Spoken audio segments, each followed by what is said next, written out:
welcome back to our channel. My name's Angie. And I'm her twin. Look at what our outfits are. Like, look at the bun.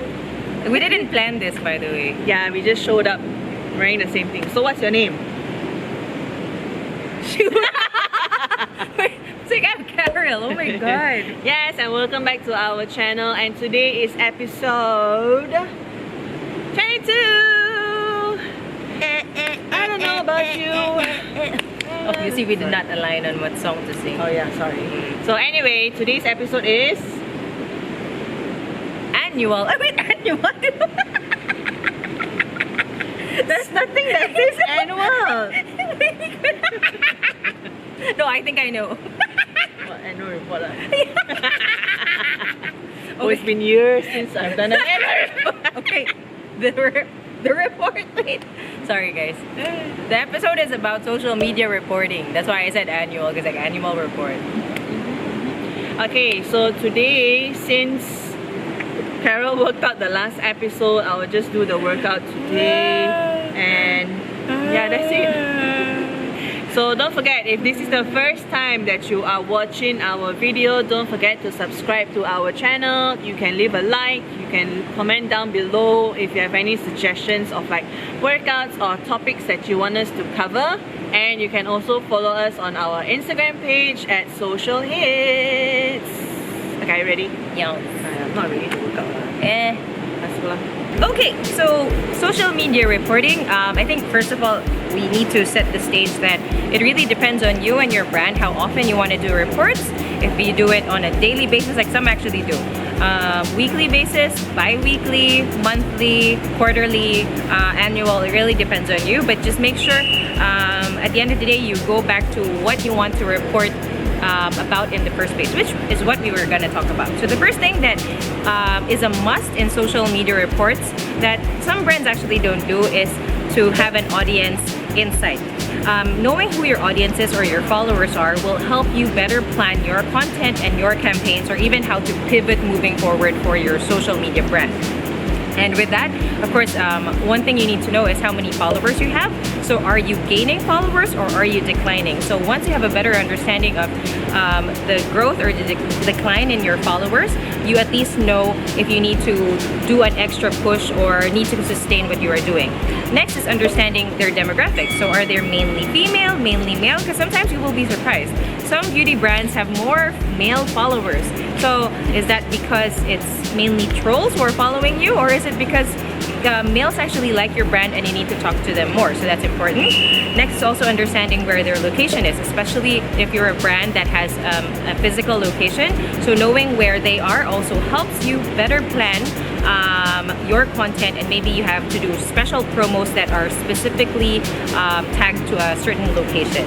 And lastly, of course, is understanding where they are active, where and when they are active, so that you know when to post your content. Of course, don't forget their age as well, because it's important to know. Sometimes, you know, people who are 18 to 24 resonate to a different content versus those who are 44 to 50. So those are just things to take note of. Next, you have to also identify your reach and impression. So this is item number 2. It helps to just be able to know if your content is reaching the right audiences. So is like, you know, you create nice content, but are they only reaching like 5 users? So it's a waste of your time. So 2 things that you need to take into consideration is your page reach and your post reach. So with page reach, it helps you identify how you are doing versus your competitors. So if you have a good tool, like let's say Social Bakers, that helps you dig into what your competitors are doing, it will help you compare if you are doing better than them or you are lagging behind. So that's where page reach comes in.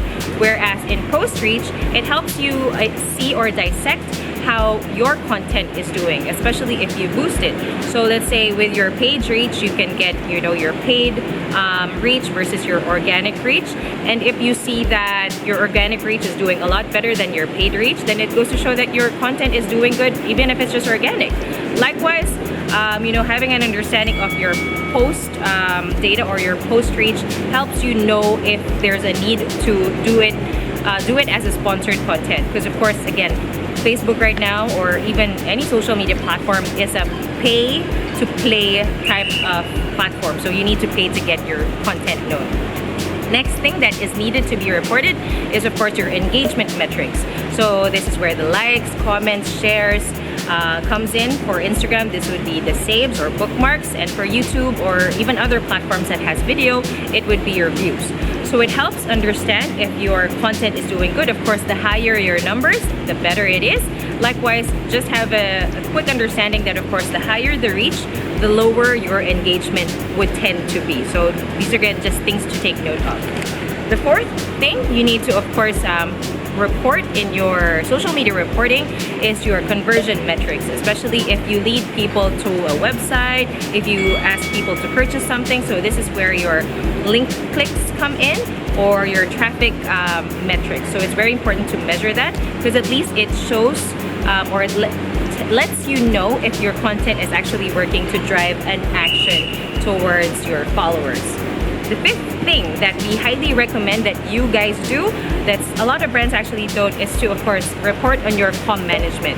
So how many comments are you getting, or how many messages are you getting? If you don't get a lot of messages, that means people are not reaching out to you. Is it because your content is already telling the fans what they need to know? Or is it because they're just not interested in your service? So it's very important to note that. Second thing you also need to know is how fast do you reply to your messages. So response rate really comes into play here. So again, I think I mentioned in the two previous videos that fans now expect 1 hour response time. So take that into consideration in being able to do your comm management. And last thing, item number 6, which closely relates to the comm management metrics such as response rate or how many messages you're getting, is of course the sentiments. Because let's say, wow, you get 10,000 messages in 1 week. But what if they're all negative? That's not a good thing either. But then I think Angie said in the last episode that anything that's negative is an opportunity to be positive. So there's a need to have a certain level of awareness in the types of comments or private messages that you receive, because it shows how people perceive your brand. So if it's negative, you need to pivot and do something to turn it into a neutral or a positive statement. Or if it's a lot of positive things, people are saying, I love your brand, I love this purchase, da da da. It's a good sign for you, and of course it's a sign for you to also sustain or keep on improving what you are doing. So these are mainly 6 things that we recommend that you put into your reports. Of course, there's more things that you can report on. Like, let's say if you have a campaign, you can add that as well. But at the basic or the foundation, we recommend these 6 things. And actually, Angie taught me these things when I started social media, and I'm very grateful for it, because another thing that my friend taught me, Carissa, she's like, your report should not be a weather report. At the end of the day, you need to be able to analyze and pull an insight from your data. Yes. Yeah. Okay, done. How are you? Good. Nice. Nice. Anything that's not working my shoulders is fine. Yeah, because you worked out her shoulders. Yes. Yeah. So if you like that, please comment, like, subscribe on our YouTube channel. Likewise, we have an Instagram at Social Hits. Please do like that as well. Engage with us. We do a lot of stories, which we should actually. We should. Yeah. So yeah, and next week is a special episode where we're both gonna die. So we'll see you in the next episode. Bye.